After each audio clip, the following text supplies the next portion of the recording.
Welcome everyone. Today we are supposed to learn something new regarding the surface chemistry, that is adsorption. How or what are the different factors that will affect the adsorption?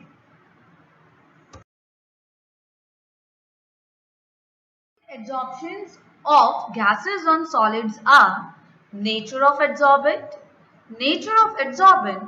nature of the gas, surface area, temperature and pressure.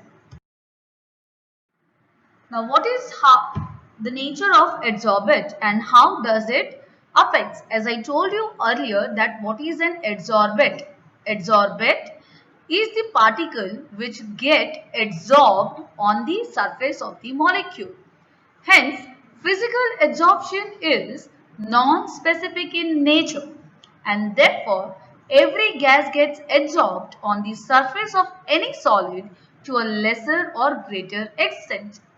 For example, the easily liquefiable gases like ammonia, hydrogen chloride, carbon dioxide, which have the higher critical temperatures, are absorbed to a greater extent, whereas the hydrogen gas, oxygen, nitrogen, etc. are adsorbed to a lesser extent. The chemical adsorption being highly specific, therefore a gas gets adsorbed on specific solid only if it enters into chemical combination with it. Hence, we can conclude that easily liquefiable gases like ammonia, HCl, carbon dioxide are getting adsorbed to greater extent. Next, the nature of adsorbent, the one that is providing a surface for the adsorbent to stick on it. A gas can be adsorbed on different adsorbent surfaces in different amounts. For example, hydrogen is weakly adsorbed on the alumina surface, whereas it is strongly adsorbed on the nickel surface under certain conditions. Hence, it has to be very specific. We need to be very specific for undergoing adsorption reaction. Nature of the gas, as I told you, the easily liquefiable gases are more easily adsorbed rather than the hydrogen oxygen. As adsorption is a surface phenomenon, so with increase in surface area, the rate of adsorption increases. I repeat, with increase in surface area, the rate of adsorption will increase. Temperature increases, kinetic energy will increase, hence more number of collision between the molecules and the surface will take place, which increases the adsorption reaction. Adsorption occurs best at low temperature because it is an exothermic process. Next, how pressure will affect on it if we are using gaseous molecules, right? So, adsorption increases with increase in pressure up to certain extent until saturation is reached. After saturation has achieved, no more adsorption will occur irrespective of the pressure applied. Saturation मतलब एक level आता है उसके आगे और reaction नहीं है possible, right? We have already learned about the saturated solution and unsaturated solution. Saturated solution means where no more solute can be dissolved, irrespective of increasing temperature or pressure. Saying here, the adsorption increases with increase in pressure. कब तक? Till a certain extent until the saturation is reached. The relationship between the extent of adsorption and temperature at any constant pressure is known as adsorption isobar. So this is very important, that what is adsorption isobar? The relationship between the extent of adsorption and temperature at any constant pressure is called adsorption isobar. Now, what is adsorption isotherm? It is been given with a graph, right? Adsorption isotherm is achieved. You can see a graph between the amount of adsorbent adsorbed on the surface of adsorbent and pressure at a constant temperature is your adsorption isotherm. A graph you can see which the relation is been given with respect to the Freundlich, or we can say Freundlich, right? N is silent, Freundlich isotherm. In Freundlich isotherm, you can see that Freundlich in 1909 gave an empirical relationship between the quantity of the gas adsorbed by unit mass of solid adsorbent and pressure at a particular temperature. The relationship can be expressed by the following equation we have, that is x by m is directly proportional to the pressure. At high pressure it becomes independent of the pressure, and over a narrow range of pressure we have the relation, that is x by m is equals to k into p raised to 1 by n, where n is greater than 1. Then what is X? Mass of the gas adsorbed. M is the mass of the adsorbent. P is the pressure. K and N are constant, which depends on the nature of the adsorbent and the gas at a particular temperature. Taking log of the above equation, the following equations can be observed like log x by m is equals to log k plus 1 by n log p. Right. Now this equation gives the straight line graph where this is the y-axis and it gives mx plus c, which is an intercept. This is your slope and this is your x-axis. So log x by m versus log p will give you a straight line graph. From there we can calculate the value of slope, that is 1 by n. If 1 by n is 0, adsorption is independent of pressure. If it is 1, it changes with pressure. So this is very important part for your MCQs. Next, adsorption from solution phase. Now what does this says, adsorption from solution phase?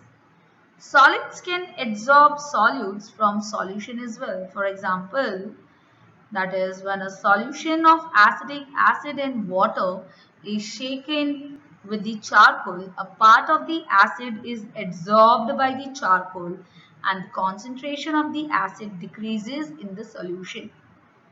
Similarly, the litmus solution when shaken with charcoal become colorless. The precipitate of magnesium hydroxide attains blue color when precipitated in presence of magnesium reagent. I repeat, the precipitate of magnesium hydroxide attains blue color when precipitated in presence of magnesium reagent. The color is due to the adsorption of magnesium. Hence, the following observations have been made in the case of adsorption from solution phase. That is, adsorption will decrease with increase in temperature.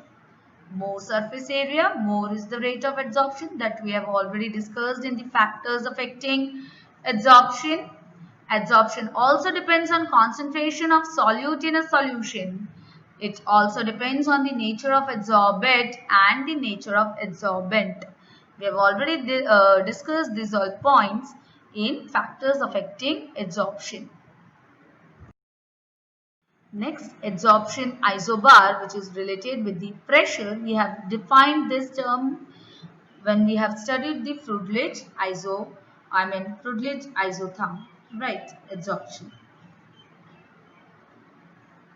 It gives the relation between the two graphs, that is x by m versus t, which gives the physisorption isobar, and x by m versus t. This is your chemisorption isobar. Chemisorption isobar shows an initial increase with temperature and then expected decrease.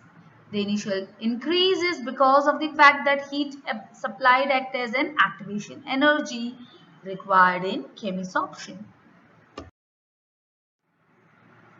There are various applications of adsorption in our day-to-day life. Right, that is, first, as I told you in clarification of sugar, that is with the help of the charcoal activity, you can see here how charcoal is important in our day-to-day life and where this charcoal is being utilized. That is in drinking water, RO, right? You can find those black particles, they are charcoal. Even with those 3 tubes treatment, we have the water purifier. There as well charcoal is present. In pharmacy industries for storage of gas and electric energy, wastewater treatment, chemical and smelting industry, atmospheric pollution control, catalyst and catalyst carrier, automobile industries and indoor air decontamination. Even in food industries, we use this charcoal treatment. So charcoal has and vast uses, ample of uses we can say. Then how adsorption helps in gas mask. Gas mask, a device which consists of activated charcoal or mixture of adsorbents, which is usually used for breathing in coal mines to adsorb poisonous gases. In control of humidity, silica and aluminum gels are used as adsorbents for removing moisture and controlling humidity. For removal of coloring matter from solutions, that is, animal charcoal removes color of solutions by adsorbing colored impurities. In heterogeneous catalysis, it is used, that is adsorption of reactants on the solid surface of the catalyst, increase the rate of reactions. Next, in separation of inert gases, that is due to the difference in degree of adsorption of gases by charcoal in curing many diseases, that is right, a number of drugs are used to kill germs by getting adsorbed on them. Next, by froth flotation process, a low-grade sulfide ore is concentrated by separating it from silica and other earthy matter by this method using pine oil and frothing agent. Then adsorption indicators, surfaces of certain precipitates such as silver halides have the property of adsorbing some dyes like eosin, fluorescein, etc. and thereby producing a characteristic color at the end point. Again, it is used in chromatographic analysis, that is chromatographic analysis based on the phenomenon of adsorption finds a number of applications in analytical and industrial fields. Then you can see we have softening of hard water in preserving vacuum, that is production of high vacuum. The remaining traces of air can be adsorbed by charcoal from a vessel evacuated by a vacuum pump to give a very high vacuum. In short, you can say that adsorption is widely used in our day-to-day life.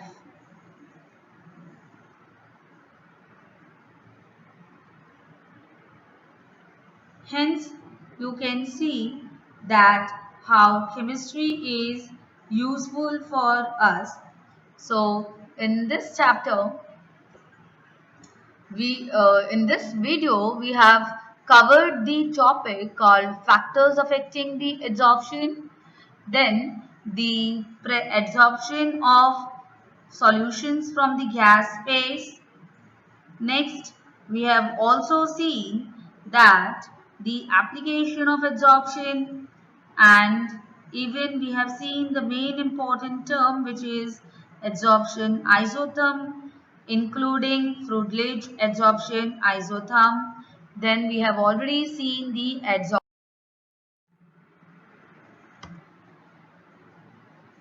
Thank you.